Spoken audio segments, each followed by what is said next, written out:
13वें अध्याय में क्षेत्र और क्षेत्रज्ञ का वर्णन, अनादित्वा निर्गुणत्वा परमात्मायम् अव्ययः शरीर स्थोपि कौन्तेय न करोति न लिप्यते।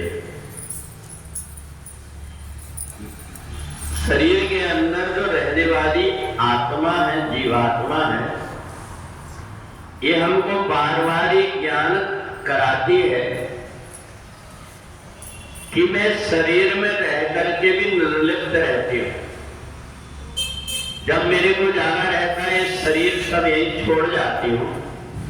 इसलिए हमारे दोनों का साथ बहुत दिनों तक है, परंतु साथ रहते हुए भी मैं इसमें आसक्त नहीं होती। जब जीवात्मा शरीर छोड़ करके चला जाता है तो ये शरीर यही कि यही रह जाता है। तो इसलिए भगवान ने आत्मा और शरीर दोनों एक साथ रहते हुए संसार में कैसे रहना ये सिखाया। संसार की परिस्थिति आज कुछ है, कल और कुछ रहेगी, इसलिए हमें अपने आप को बड़े संभल करके चलना है। और हम आत्मा के रहते हुए शरीर को चाहे जैसा चाहे वैसे बना देते हैं। और इसलिए कोई व्यक्ति शरीर को पाकर के साधना करके और शरीर को अपने ढंग से इंद्रियों को चलाने लगता है और कोई व्यक्ति इनके अधीन हो जाता है। इसलिए हमारे शरीर के अंदर जितने भी प्रकार की शक्तियां संसार की वो सब छिपी हुई है, पर जिन खोजा तिन पाइया गहरे पानी बैठ, इनको हमें ढूंढना पड़ता है। और ये शरीर उसका साधन है, साधन धाम मोक्ष कर द्वारा।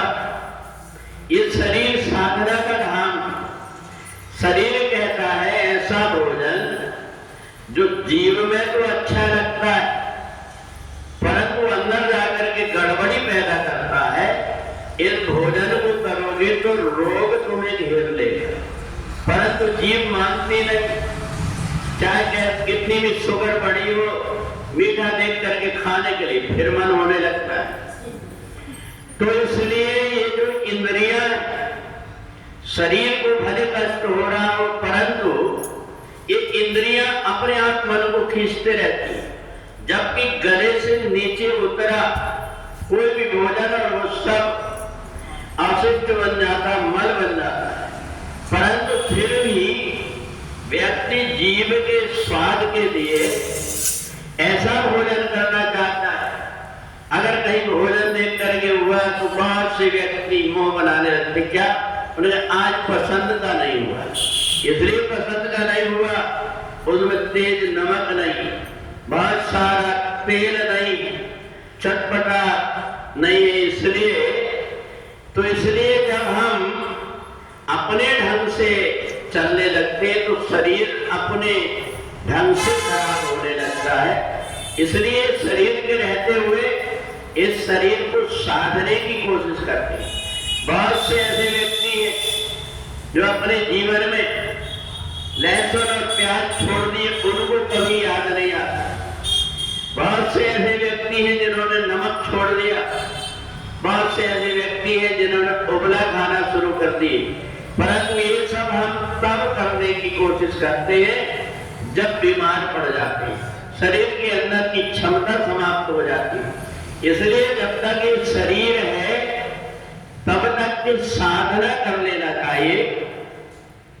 हमारे शरीर के अंदर दो प्रकार की नाड़ी चलती, एक सूर्य नाड़ी और एक चंद्र नाड़ी। जो व्यक्ति प्राणायाम करता है उसकी सूर्य नाड़ी जब कभी बुद्धि थोड़ी मंद होने लगती है तो सूर्य नाड़ी चल करके उसको तेज कर देती है। तो इसकी पहचान क्या है? जिस व्यक्ति के अंदर ज्यादा से ज्यादा चंद्र नाड़ी चलती रहती है उन व्यक्ति की सोच धीमी होती है, वो व्यक्ति कोई भी चीज का निर्णय नहीं ले पाता, दूसरा किसी की बात में बहुत जल्दी बहक जाता है। किसी ने जो कुछ कहा वैसे अपने आप करने की सोचने लगता है। और दूसरा, जिसकी सूर्य नाड़ी तेज रहती वो व्यक्ति एडवांस रहता है और इसलिए वो हर काम के पहले सतर्क रहता है। और इसलिए आपने देखा होगा बहुत से व्यक्ति कहीं जाना रहता है तो अपनी घड़ी को 10-15 मिनट आगे रखते हैं, परंतु उन्हें पता रहता है कि घड़ी आगे कितना भी करे, जिनकी चंद्र नाड़ी चल रही है वो कितना भी करे, उनको पता है कि 10-15 मिनट हमने ही रखा हुआ है, इसलिए घड़ी के अनुसार न चल के वो अपने अनुसार चलते रहते हैं। इसलिए जब व्यक्ति प्राणायाम करता है और प्राणायाम करके सुषुम्ना नाड़ी को जागृत कर देता है तो जब संतुलन शरीर का बिगड़ने लगता है तो ये आपस में कर लेती है। इसलिए ऐसा व्यक्ति जिसकी सूर्य नाड़ी तेज होती है वो हर काम में आगे होता है, पीछे नहीं चलता। पीछे तो वो व्यक्ति चलता है जिसकी चंद्र नाड़ी ज्यादा समय पर चलते रहती है, इसलिए सोच में भी उसके अंतर आ जाता है। किसी ने बताया तो वो बड़े जल्दी भ्रमित हो जाता है। एक व्यक्ति की बात मानने को तैयार नहीं, वो जब तक के 10 प्रकार से ना पूछ लेगा और इसके बाद में भी करता अपने मन की। तो इसलिए क्षेत्र और क्षेत्रज्ञ में भगवान का ये कहने का है, ये शरीर साधन धाम मोक्ष का द्वारा पाए नहीं परलोक समारा। इस शरीर को आगे तरफ चलने वाला बना दो, पीछे तरफ अगर चलने वाला बनाए तो हर घड़ी हर क्षण व्यक्ति पीछे होते रहता है। इसलिए इस शरीर को प्राप्त करके साधना करके परमात्मा की भक्ति करके जो व्यक्ति अपना उद्धार कर लेता वो आत्मा का मित्र कहलाता है। बोले वृंदावन बिहारी लाल